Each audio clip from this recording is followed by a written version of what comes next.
Hello dear students, welcome back to our channel.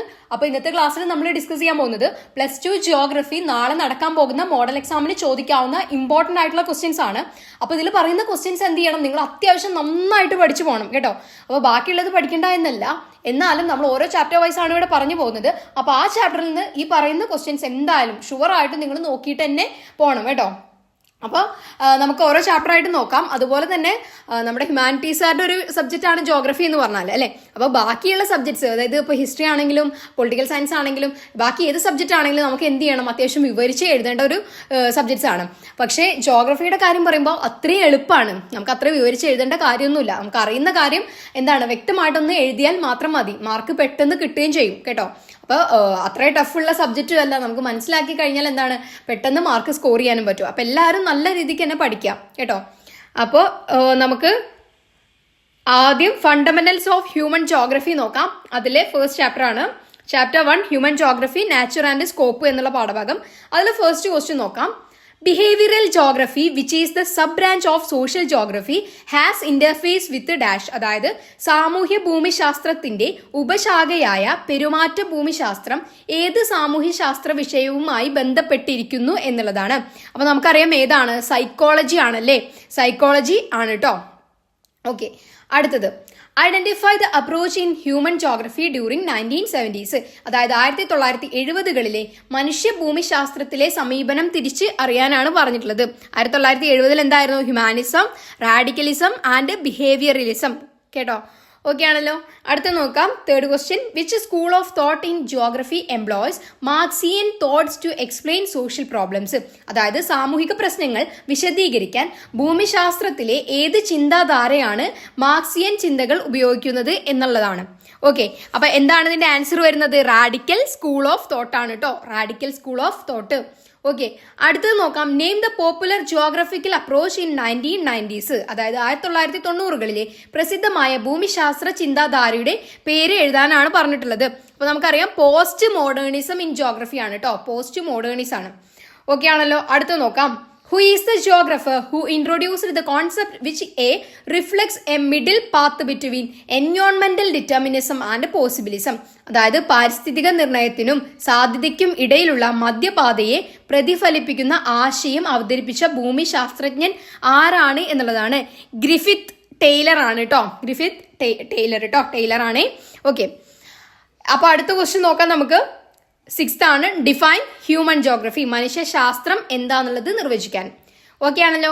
7th question neo determinism and possibilism. അതായത് നവവിധി വിശ്വാസവും സാധ്യതാവാദവും എന്താന്നുള്ളത്. അപ്പൊ ഈ ഒരു ചാപ്റ്ററിൽ നിന്ന് അത്ര കാര്യമായിട്ട് വലുതായിട്ടുള്ള മാർക്കിനൊന്നും ചോദിക്കില്ല, സിമ്പിൾ ആയിട്ടുള്ള ക്വസ്റ്റ്യൻസ് ആണ് വരിക. അപ്പൊ എന്തായാലും നിങ്ങൾ 1 വേർഡ് ഒക്കെ എന്തായാലും മെയിൻ ആയിട്ട് നോക്കുക കേട്ടോ ഈ ഒരു ചാപ്റ്ററിൽ നിന്ന്. ഓക്കെ, നമുക്ക് സെക്കൻഡ് ചാപ്റ്റർ നോക്കാം. The world population distribution density and growth എന്നുള്ള പാഠഭാഗമാണ് കേട്ടോ. അപ്പൊ അതിലെ ഫസ്റ്റ് ക്വസ്റ്റ്യൻ ആണ് the theory which is used to describe and predict the population of any area. അതായത് ഏതെങ്കിലും പ്രദേശത്തിന്റെ ഭാവി ജനസംഖ്യയെ വിവരിക്കാനുള്ള അല്ലെങ്കിൽ പ്രവചിക്കാനും ഉപയോഗിക്കുന്ന സിദ്ധാന്തം ഏതാണ് എന്നുള്ളതാണ്. ഡെമോഗ്രഫിക് ട്രാൻസിഷൻ തിയറി ആണ് കേട്ടോ, ഡെമോഗ്രഫിക് ട്രാൻസിഷൻ തിയറി. അടുത്ത നോക്കാം formula for crude birth rate. അപ്പൊ ആ ഫോർമുല ഒന്ന് നോക്കി വെക്കണം കേട്ടോ. ഓക്കെ, അടുത്ത ക്വസ്റ്റ്യൻ നോക്കാം. What is negative growth of population, how does it occur. അതായത് ജനസംഖ്യയുടെ പ്രതികൂല വളർച്ച എന്താണ്, അത് എങ്ങനെയാണ് സംഭവിക്കുക എന്നുള്ളതും പഠിച്ചു വെക്കുക. അടുത്തത് population decline is also A matter of concern as population growth examine. അതായത് ജനസംഖ്യ വർധനവിനൊപ്പം ജനസംഖ്യ കുറയുന്നതും എന്താണ് ആശങ്കാജനകമായ വിഷയമാണ്, അതൊന്ന് പരിശോധിക്കാനാണ് പറയുന്നത് കേട്ടോ. ഓക്കെ, അത് ഈ ഒരു ചാപ്റ്റർ വളരെ ഇമ്പോർട്ടന്റ് ആണ്, അത്യാവശ്യം നല്ല മാർക്കിന് ചോദിക്കുന്നതാണ്, അപ്പോൾ കാര്യമായിട്ട് തന്നെ പഠിക്കണം. 5th ക്വസ്റ്റ്യൻ നോക്കുക. List out and explain geographical, economic and social and cultural factors influencing the distribution of population. അതായത് ജനസംഖ്യ വിതരണത്തെ സ്വാധീനിക്കുന്ന ഭൂമിശാസ്ത്രപരമായ അതുപോലെ സാമ്പത്തിക, സാമൂഹിക, സാംസ്കാരിക ഘടകങ്ങൾ പട്ടികപ്പെടുത്തുകയും വിശദീകരിക്കുകയും ചെയ്യുക എന്നുള്ളതാണ്. ഓക്കെ, അപ്പൊ 3 ഫാക്ടേഴ്സ് ആണ്, geographical factors, economical factors, social and cultural factors. Okay, പഠിച്ചു വെക്കാം കേട്ടോ. അടുത്ത ക്വസ്റ്റ്യൻ ഡെമോഗ്രഫിക് ട്രാൻസിഷൻ മോഡലും അതുപോലെ തന്നെ മാൽത്തൂസിയൻ പോപ്പുലേഷൻ ഗ്രോത്തും. സിമ്പിൾ ആണ് അത് കേട്ടോ. ഓക്കെ, ആ 2 തിയറി ഒന്ന് നോക്കി വെക്കുക ആരുടെ ആണ് എന്നുള്ളത് കേട്ടോ. ഓക്കെ ആണല്ലോ. അപ്പോൾ ഇത്രയുള്ള ഈ ഒരു ചാപ്റ്റർ. തേർഡ് ചാപ്റ്റർ നോക്കാം. ഹ്യൂമൻ ഡെവലപ്മെന്റ് ആണ് കേട്ടോ. അപ്പോൾ first question define human development.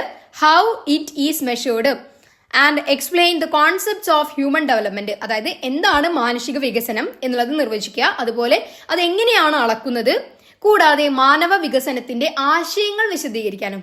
Okay ആണല്ലോ. അടുത്തത് define human development index and discuss about the welfare approach to human development. അതായത് മാനവ വികസന സൂചിക നിർവചിക്കുകയും മനുഷ്യ വികസനത്തോടുള്ള ക്ഷേമ സമീപനത്തെക്കുറിച്ച് ചർച്ച ചെയ്യുകയും ചെയ്യുക. Okay. Third question compare income approach and basic needs approach to human development. അതായത് വരുമാന സമീപനവും അടിസ്ഥാന ആവശ്യ സമീപനവും താരതമ്യം ചെയ്യാനാണ് പറഞ്ഞിട്ടുള്ളത് കേട്ടോ. ഓക്കെ. അടുത്ത question what is human poverty index. എന്താണ് മനുഷ്യ ദാരിദ്ര്യ സൂചിക എന്നുള്ളതാണ്. അപ്പൊ ഈ ഒരു ചാപ്റ്റർ എന്ന് പറയുന്നത് 4 മാർക്കിനോ അല്ലെങ്കിൽ 5 മാർക്കിനോ ചോദിക്കാവുന്ന ഒരു ചാപ്റ്റർ ആണ് കേട്ടോ. അപ്പൊ അതിനനുസരിച്ച് പഠിക്കാം. ഓക്കെ. അപ്പോ അടുത്തത് ചാപ്റ്റർ 4 ആണ് പ്രൈമറി ആക്ടിവിറ്റീസ്. ഇനി അങ്ങോട്ടുള്ള 3 ചാപ്റ്റേഴ്സ്, അതായത് പ്രൈമറി, സെക്കൻഡറി, ടേഴ്ഷ്യറി, ഈ 3 കണക്റ്റഡ് ആണ് കേട്ടോ. വളരെ പെട്ടെന്ന് തന്നെ പഠിച്ചു തീർക്കാനും കഴിയും. അപ്പോൾ അതിലെ ഫസ്റ്റ് ക്വസ്റ്റ്യൻ നോക്കാം. Explain about the various types of subsistence agriculture. അതായത് വിവിധ തരത്തിലുള്ള ഉപജീവന കൃഷിയെ കുറിച്ച് വിശദീകരിക്കാൻ. ക്ലിയർ ആണല്ലോ. അടുത്തത് explain the important characteristics features of nomadic herding and commercial livestock rearing. അതായത് നാടോടി കന്നുകാലി വളർത്തലിന്റെയും വാണിജ്യ ലൈവ് സ്റ്റോക്ക് വളർത്തലിന്റെയും പ്രധാന സവിശേഷതകൾ വിശദീകരിക്കാൻ. ഓക്കെ. അടുത്തത് distinguish between viticulture and horticulture. അതായത് വിറ്റികൾച്ചറും ഹോർട്ടികൾച്ചറും തമ്മിൽ വേർതിരിച്ച് എഴുതാൻ കേട്ടോ. ഓക്കെ. അടുത്തത് list out the economic factors affecting mining. ഖനനത്തെ സ്വാധീനിക്കുന്ന സാമ്പത്തിക ഘടകങ്ങൾ എഴുതുക. ഓക്കെ ആണല്ലോ ഈ ചാപ്റ്റർ. അപ്പൊ ഇതിൽ നിന്നൊക്കെ മാപ്പ് ക്വസ്റ്റ്യൻ ഉണ്ടാവും കേട്ടോ. മാപ്പ് സെപ്പറേറ്റ് ആയിട്ട് നിങ്ങൾ പഠിക്കുക വേണം കേട്ടോ. ഓക്കെ. ചാപ്റ്റർ 5 നോക്കാം. Secondary activity. അല്ല first question industries can generally be classified on the basis of 4 factors. List out them and give 2 examples for each. അതായത് വ്യവസായങ്ങളെ പൊതുവെ 4 ഘടകങ്ങളുടെ അടിസ്ഥാനത്തിൽ തരംതിരിക്കാം.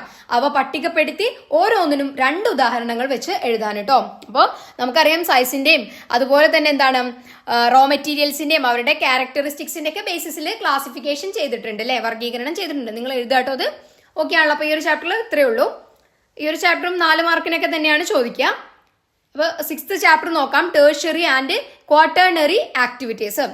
ഈ ഒരു ചാപ്റ്റർ കുറച്ച് മാർക്കിനാണ് കേട്ടോ ചോദിക്കുള്ളൂ. 2 മാർക്കൊക്കെ ചോദിക്കുള്ളൂ. ഓക്കെ. അപ്പോൾ അതിലെ first question what is tourism. What is the factors affecting tourism. അതായത് എന്താണ് ടൂറിസം എന്നും ടൂറിസത്തെ ബാധിക്കുന്ന ഘടകങ്ങൾ എന്തൊക്കെയാണ് എന്നുള്ളതും. പിന്നെ അതുപോലെ തന്നെ ഇതിലൊരു ഫ്ലോ ചാർട്ട് ചോദിക്കും. ഓക്കെ. അതിന് സാധ്യതയുണ്ട്. അതായത് flow chart based on transport ചോദിക്കാറുണ്ട്. അതുപോലെ തന്നെ എന്താണ് സർവീസ് സെക്ടറിന്റെ ഫ്ലോ ചാർട്ട് ചോദിക്കാറുണ്ട്. അപ്പൊ അതൊന്ന് നോക്കി വെക്കുക കേട്ടോ. ഓക്കെ. അപ്പൊ അതിലെ third question digital divide refers to dash. അതായത് ഡിജിറ്റൽ വിഭജനം എന്താണ്? സാങ്കേതിക വിദ്യയുടെ ലഭ്യത ഉള്ളവരും ഇല്ലാത്തവരും തമ്മിലുള്ള ആ ഒരു അന്തരമാണ് എന്ത് ഈ ഡിജിറ്റൽ വിഭജനം അല്ലെങ്കിൽ എന്താണ് ഡിജിറ്റൽ ഡിവൈഡ് എന്ന് പറയുന്നത് കേട്ടോ. ഓക്കെ. അപ്പൊ ഇത്രയുള്ള ഈ ഒരു ചാപ്റ്റർ. നമുക്ക് 7th ചാപ്റ്റർ നോക്കാം. Transport and communication. ഇവിടെ മാപ്പ് ക്വസ്റ്റ്യൻ അത്യാവശ്യം നല്ല മാർക്കിന് ചോദിക്കും കേട്ടോ. അപ്പൊ അതിലെ ഫസ്റ്റ് ക്വസ്റ്റ്യൻ നോക്കാം. Define the term transport. How can the transport distance be measured. ഗതാഗതം എന്ന പദം നിർവചിക്കുക. ഗതാഗത ദൂരം എങ്ങനെ അളക്കാം എന്നുള്ളതും. Okay. Second question mention the advantages of water transport. ജലഗതാഗതത്തിന്റെ ഗുണങ്ങൾ സൂചിപ്പിക്കുക എന്നുള്ളത്. ഓക്കെ. അടുത്തത് the canal which connects the Pacific Ocean and Atlantic Ocean എന്നുള്ളതാണ്. അതായത് അറ്റ്ലാന്റിക് ഓഷ്യനെയും പസഫിക് സമുദ്രത്തെയും ബന്ധിപ്പിക്കുന്ന കനാല് പനാമ കനാലാണ് കേട്ടോ. പനാമ. ഓക്കെ. അടുത്തത് the national waterway linking Allahabad and Haldia.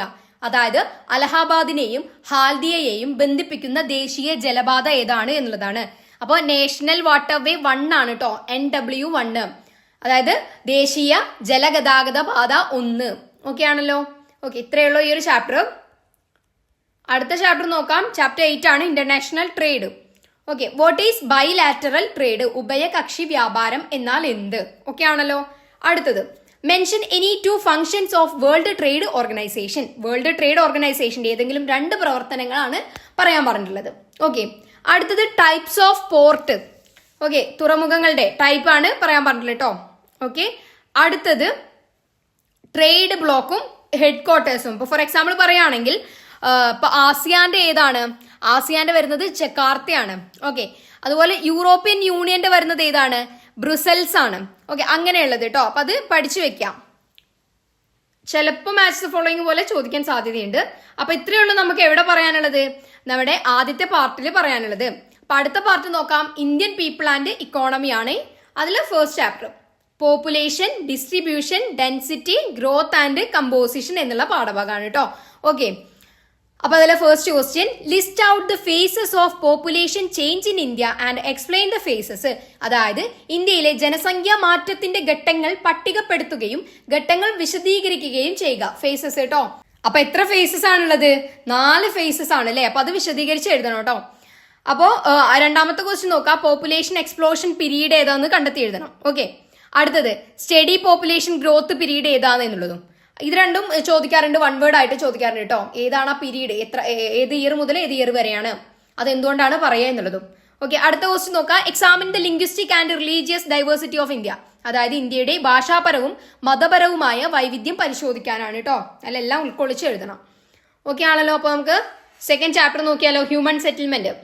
Okay, അതിലെ ഫസ്റ്റ് ക്വസ്റ്റ്യൻ ആണ് identify and list the problems of rural settlement. അതായത് ഗ്രാമീണ അധിവാസങ്ങളുടെ പ്രശ്നങ്ങൾ കണ്ടെത്തി എഴുതാനാണ്. ഓക്കെ, അപ്പോൾ അടുത്ത ക്വസ്റ്റ്യൻ നോക്കാം. Write the basic differences between rural and urban settlements. ഗ്രാമങ്ങളും നഗരങ്ങളും തമ്മിലുള്ള അടിസ്ഥാന വ്യത്യാസങ്ങൾ എഴുതുക എന്നുള്ളതാണ്. ഓക്കെ, തേർഡ് ക്വസ്റ്റ്യൻ നോക്കാം. Classify towns based on function and evolution etcetera. അത് പല ബേസിൽ ചോദിക്കാറുണ്ട്. അതായത് പരിണാമത്തിന്റെയും പ്രവർത്തനത്തിന്റെയും അടിസ്ഥാനത്തിലുള്ള ഇന്ത്യൻ പട്ടണങ്ങളുടെ വർഗീകരണം. ഫോർ എക്സാമ്പിൾ പറയുകയാണെങ്കിൽ ഇപ്പൊ നമുക്ക് ആദ്യം എവല്യൂഷന്റെ കാര്യം നോക്കാം. ഓക്കെ, ആൻഷ്യൻ ടൗൺ ആയിട്ട് നമുക്ക് മധുരയും അതുപോലെ തന്നെ എന്താണ് പാടലിപുത്രയൊക്കെ പറയാം. മിഡീവൽ ടൗൺ ആയിട്ട് മുംബൈ, ഡൽഹി പറയാം. മോഡേൺ ടൗൺ ആയിട്ട് ഹൈദരാബാദ്, ചെന്നൈ, അങ്ങനെ 3 എണ്ണം. അതുപോലെ തന്നെ അഡ്മിനിസ്ട്രേറ്റീവ് ടൗൺസ് വരുന്നുണ്ട്, റിലീജിയസ് ടൗൺസ് വരുന്നുണ്ട്, ഇൻഡസ്ട്രിയൽ ടൗൺസ് വരുന്നുണ്ട്, പോർട്ട് ടൗൺ വരുന്നുണ്ട്. അപ്പൊ അതൊക്കെയാണ് വർഗീകരണമായിട്ട് നിങ്ങൾ പഠിക്കേണ്ടത് കേട്ടോ. ഓക്കെ, അടുത്തത് ചാപ്റ്റർ 3 ആണ് ലാൻഡ് റിസോഴ്സസ് ആൻഡ് അഗ്രികൾച്ചർ. അപ്പോൾ ഫസ്റ്റ് ക്വസ്റ്റ്യൻ മാപ്പാണ്. അത്യാവശ്യം നല്ല മാർക്കിന് ഈ ഒരു ചാപ്റ്ററിൽ നിന്നും മാപ്പ് ചോദിക്കാം. ഇപ്പോൾ മാപ്പ് മാർക്ക് ചെയ്യുമ്പോൾ ഡയറക്റ്റ് ആയിട്ട് സ്ഥലം തന്നിട്ട് മാപ്പിൽ മാർക്ക് ചെയ്യാനല്ല പറയാ, ഒരു സ്റ്റേറ്റ്മെന്റ് തരും, അതനുസരിച്ച് നമ്മൾ സ്ഥലം കണ്ടുപിടിച്ച് എഴുതണം. ഇപ്പോൾ ഫോർ എക്സാമ്പിൾ പറയുകയാണെങ്കിൽ ഇപ്പോൾ കാശ്മീരിലെ ഇന്റർനാഷണൽ എയർപോർട്ട് അല്ലെങ്കിൽ അന്താരാഷ്ട്ര വിമാനത്താവളം എവിടെയാണ് സ്ഥിതി ചെയ്യുന്നത്, അപ്പൊ അതാണ് മാർക്ക് ചെയ്യാൻ പറയാം. അപ്പൊ എവിടെയാ വരിക? ശ്രീനഗർ. അപ്പൊ അത് നമ്മൾ കണ്ടെത്തി മാർക്ക് ചെയ്യണം. ഓക്കെ, അങ്ങനെയാണ് ക്വസ്റ്റ്യൻ വരിക കേട്ടോ. ഓക്കെ, അപ്പൊ എന്തായാലും സെക്കൻഡ് ക്വസ്റ്റ്യൻ നോക്കാം. State the differences between the cultivation of rice and wheat in India. അതായത് ഇന്ത്യയിലെ അരിയുടെയും ഗോതമ്പിന്റെയും കൃഷി തമ്മിലുള്ള വ്യത്യാസം എഴുതുക എന്നുള്ളതാണ്. ഓക്കെ, തേർഡ് ക്വസ്റ്റ്യൻ നോക്കാം. India has diverse cropping season, briefly explain. അപ്പൊ ഇന്ത്യയിൽ വൈവിധ്യമാർന്ന വിളവെടുപ്പ് കാലമുണ്ട്, അത് വിശദീകരിച്ച് ചുരുക്കി വിവരിക്കാനാണ് പറയുന്നത് കേട്ടോ. ഓക്കെ, അപ്പൊ ഫോർത്ത് ക്വസ്റ്റ്യൻ നോക്കാം. What are common property resources. അതായത് പൊതു സ്വത്ത് വിഭവങ്ങൾ എന്താണ് എന്നുള്ളതാണ്. അത് എന്തൊക്കെയാണ് എക്സാമ്പിൾ വേണമെങ്കിൽ എഴുതിയിട്ടൊക്കെ പറയാട്ടോ.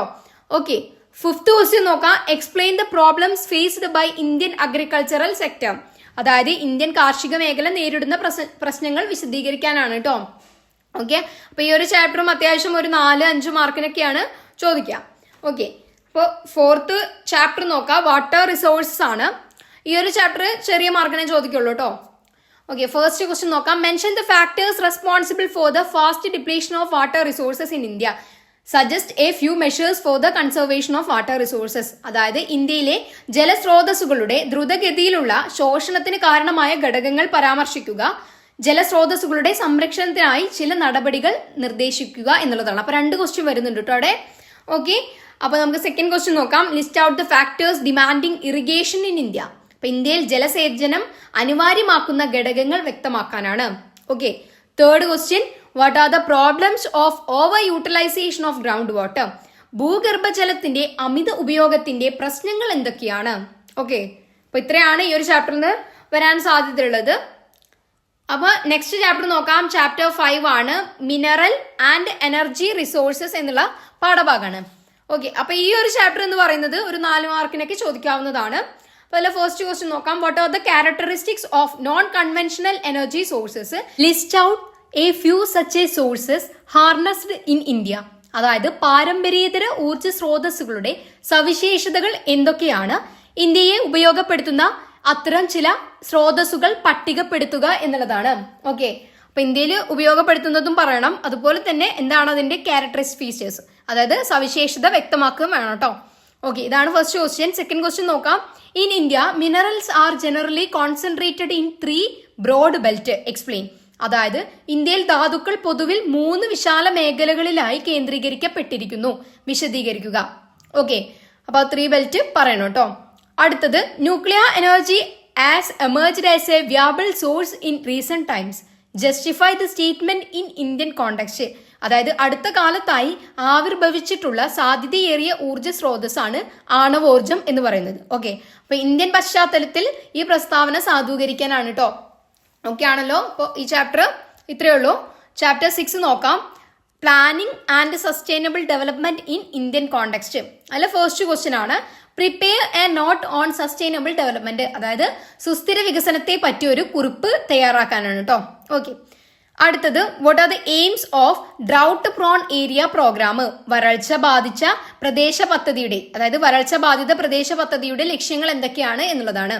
ഓക്കെ, അടുത്തത് how does sectoral planning differ from regional planning. പ്രാദേശിക ആസൂത്രണവും മേഖലാ ആസൂത്രണവും തമ്മിലുള്ള വ്യത്യാസങ്ങൾ എഴുതാൻ. അപ്പൊ ഈ ഒരു ചാപ്റ്ററിൽ നിന്ന് 2 മാർക്സിനൊക്കെയാണ് ക്വസ്റ്റ്യൻസ് ചോദിക്കാറുള്ളൂ കേട്ടോ. ഓക്കെ, അപ്പൊ അതിനനുസരിച്ച് പഠിക്കുക. 7th ചാപ്റ്റർ നോക്കാം. ട്രാൻസ്പോർട്ട് ആൻഡ് കമ്മ്യൂണിക്കേഷൻ മാപ്പ് വരും. അതുപോലെ തന്നെ write a note on packet station and entry port ports. അതിനെക്കുറിച്ച് ചെറിയൊരു നോട്ടും പഠിച്ചു വെക്കാം കേട്ടോ. ഓക്കെ, ഇത്രയേ ഉള്ളൂ. 2 മാർക്സിന്റെ ചാപ്റ്റർ തന്നെയാണ് അതും. അപ്പൊ നമുക്ക് ചാപ്റ്റർ 8 നോക്കാം. ഇന്റർനാഷണൽ ട്രേഡ് ആണ്. അതിലെ first question the port which is popularly known as queen of the Arabian sea. അതായത് അറബിക്കടലിന്റെ റാണി എന്നറിയപ്പെടുന്ന തുറമുഖം കൊച്ചി പോർട്ടാണ് കേട്ടോ. ഓക്കെ, കൊച്ചി തുറമുഖമാണ്. അടുത്തത് എക്സ്പ്ലെയിൻ റീറ്റെയിൽ ട്രേഡിംഗ്. ചില്ലറ വ്യാപാരം എന്താന്ന് വിശദീകരിക്കാനാണ്. ഈ ഒരു ചാപ്റ്ററും 2 മാർക്സിനൊക്കെയാണ് ചോദിക്കാറുള്ളത് കേട്ടോ. Okay, third question the role of border road organisation BRO for accelerating economic development and strengthening defence preparedness of India is commendable, justify. അതായത് സാമ്പത്തിക വികസനം ത്വരിതപ്പെടുത്തുന്നതിനും ഇന്ത്യയുടെ പ്രതിരോധ തയ്യാറെടുപ്പ് ശക്തിപ്പെടുത്തുന്നതിനും ബോർഡർ റോഡ് ഓർഗനൈസേഷൻ പങ്ക് പ്രശംസനീയമാണ്. അത് ന്യായീകരിക്കാനാണ്. അതിനനുസരിച്ച് എഴുതുക കേട്ടോ. ജസ്റ്റിഫൈ ചെയ്തിട്ട് എഴുതുക. ഓക്കെ, അപ്പൊ അതിന്റെ കാര്യങ്ങൾ മൊത്തം അവിടെ ഉൾക്കൊള്ളിച്ച് എഴുതണം. അപ്പൊ അടുത്ത ചാപ്റ്റർ നോക്കാം. ചാപ്റ്റർ 9 ആണ് geographical perspective on selected issues and problems. Okay, അപ്പൊ ഈ ചാപ്റ്ററും 2 മാർക്സിന്റെ ചാപ്റ്റർ തന്നെയാണ്. അപ്പൊ ഈ ലാസ്റ്റ് പറഞ്ഞ കുറച്ച് ചാപ്റ്റേഴ്സ് 2 മാർക്സിനാണ് ചോദിക്കുക. എങ്കിലും നിങ്ങൾ പഠിച്ചു വെക്കുക കേട്ടോ. അപ്പൊ പെട്ടെന്ന് മാർക്ക് സ്കോർ ചെയ്യാൻ പറ്റുന്നതാണ്, എളുപ്പത്തിൽ പഠിക്കാൻ പറ്റുന്നതുമാണ്. മിസ്സാക്കാതെ പഠിക്കുക. ഓക്കെ, ഫസ്റ്റ് ക്വസ്റ്റ്യൻ നോക്കാം. Mention the major problems associated with urban waste disposal in India. അപ്പൊ ഇന്ത്യയിലെ നഗരമാലിന്യ നിർമ്മാർജ്ജനവുമായി ബന്ധപ്പെട്ട പ്രധാന പ്രശ്നങ്ങൾ എന്താന്ന് പരാമർശിച്ച് എഴുതാൻ കേട്ടോ. ഓക്കെ, അടുത്തത് smog is due to dash. അതായത് പുകമഞ്ഞ് ഉണ്ടാവാനുള്ള കാരണം എന്താണ്? എയർ പൊല്യൂഷൻ ആണ്. ഓക്കെ, വായു മലിനീകരണമാണ്. അതുപോലെ തന്നെ എന്താണ്? ആസിഡ് റെയിൻ ഉണ്ടാവാൻ ഉള്ള കാരണവും എന്താണ്? എയർ പൊല്യൂഷൻ തന്നെയാണ് കേട്ടോ. വായു മലിനീകരണം തന്നെയാണ് സ്മോഗ്, അതുപോലെ തന്നെ ആസിഡ് റെയിനും. ഓക്കെ, അടുത്തത് ഇന്ത്യയിലെ ഏറ്റവും വലിയ ചേരി, ലാർജസ്റ്റ് സ്ലം ഇൻ ഇന്ത്യ ഏതാണ്? നമുക്കറിയാം ധാരാവി ആണല്ലേ. ഓക്കെ, ധാരാവി ആണ് കേട്ടോ. ഓക്കെ, അപ്പൊ ഇത്രയേ ഉള്ളൂ നമ്മുടെ +2 ജിയോഗ്രഫി എന്ന് പറഞ്ഞു കഴിഞ്ഞാൽ. നമ്മൾ ക്ലാസ്സസ് ഇതുവരെ ഇട്ടിട്ടില്ല, നമ്മൾ എന്തായാലും ഇടും കേട്ടോ. ഓക്കെ, അപ്പോൾ ഇത്രയേ ഉള്ളൂ. നിങ്ങൾ നന്നായിട്ട് പഠിക്കുക, എക്സാം നന്നായിട്ട് എഴുതുക. ഞാൻ പറയാറുണ്ടല്ലോ, എപ്പോഴും പറയുന്നത് പോലെ തന്നെ നിങ്ങൾ മാക്സിമം നിങ്ങൾ പേപ്പറിൽ കാണിക്കുക നിങ്ങൾക്ക് അറിയുന്ന എല്ലാ കാര്യങ്ങളും. ഓക്കെ, ഇപ്പൊ ഏതെങ്കിലും ഒരു ഭാഗം നന്നായിട്ട് അറിയാമെങ്കിൽ അത് എന്ത് ചെയ്യുക, എക്സാം പേപ്പറിൽ കാണിക്കുക തന്നെ ചെയ്യാം. ഓക്കെ, എഴുതാൻ ഒരു മടിയും കാണിക്കരുത്. ജോഗ്രഫി ആകുമ്പോൾ കുറച്ചുകൂടി എളുപ്പമാണ്. അതായത് അധികം എഴുതേണ്ട കാര്യമൊന്നുമില്ല അല്ലേ. പഠിച്ച കാര്യങ്ങൾ അത്യാവശ്യം വൃത്തിക്ക് എഴുതുക എന്നുള്ളതാണ്. ഓക്കെ, അപ്പൊ എന്തായാലും എക്സാം കഴിഞ്ഞ് വന്നാൽ നമ്മളോട് പറയണം എങ്ങനെ ഉണ്ടായിരുന്നു എന്നുള്ള കാര്യം കേട്ടോ. Okay, thank you, all the best.